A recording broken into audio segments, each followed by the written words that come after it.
Welcome back to the Ocala Postgame coverage. I'm Chris Becker, joined here by Grant Ramirez. We're coming here from Gagaraiba, where the Cowboys just got into their first defeat of the season and first of Big 12 play, 77-76 to TCU. TCU knocked down a shot with 7.6 seconds left to give themselves a lead. Grant, what did you see from that last couple possessions of this game? Yeah, I really thought they had it kind of in the bag. I know you were talking to me about how you were going to write about their comeback that they had in the first half going into the second. Then down the stretch, their execution just kind of fell apart.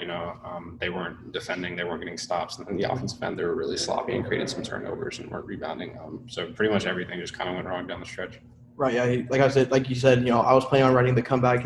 They started out fast, then just struggled shooting in the second half of the first half, and then picked it up in the second half. Was up by 8 with 2 minutes left, and then TCU went on that 9-0 run, and it ended the way it did. And Cade Cunningham got the final shot, just like Coach Boynton said he wanted, and it just didn't fall. Yeah, not the best shot for Cade. No. Obviously, he kind of lost the ball there at the end and kind of had to force one up at the buzzer. But I feel like he could have gotten a better shot there. Maybe try to pass out of that for something. I know time was running out, but in hindsight, he probably could have got a better look there at the end. Yeah. What do you think of the Cowboys just all around play for the whole game? They kind of struggled. It was kind of a choppy game all around. Just good defensive possessions, some good offensive possessions, and then some bad offensive possessions, some bad defensive possessions also. What did you see from just an all-around standpoint? Yeah, I think shooting was kind of a big deal in this game because Cowboys shot 3 for 17 from 3, I believe. That kind of crowded the lane for their guys. It made it harder for them to get in there. Also, I think a big point for this game was Kevin Samuel on TCU was kind of he's a huge dude, and OSU doesn't really have anyone to necessarily match up with him.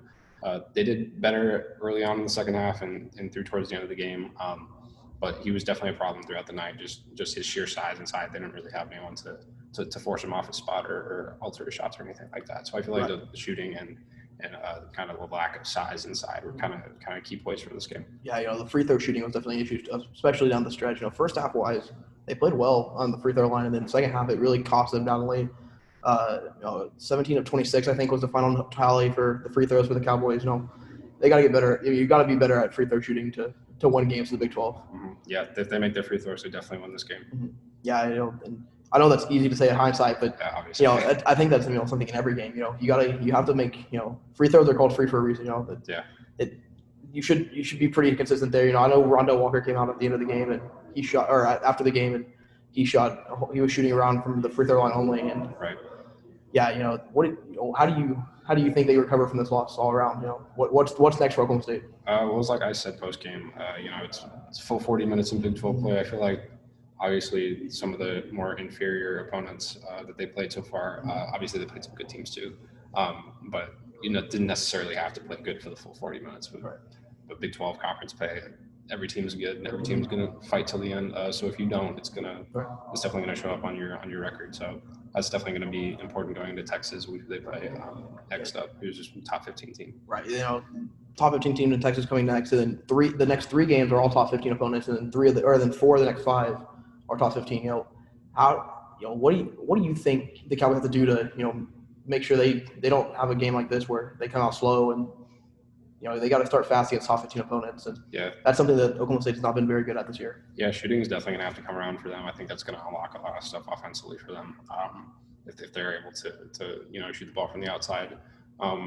Also, I think just kind of learn, this is a young team. Their best player is a freshman. He's a superstar freshman, but he's still a freshman. He's still learning. So I think these guys, this game will be big for them. Just learning how to.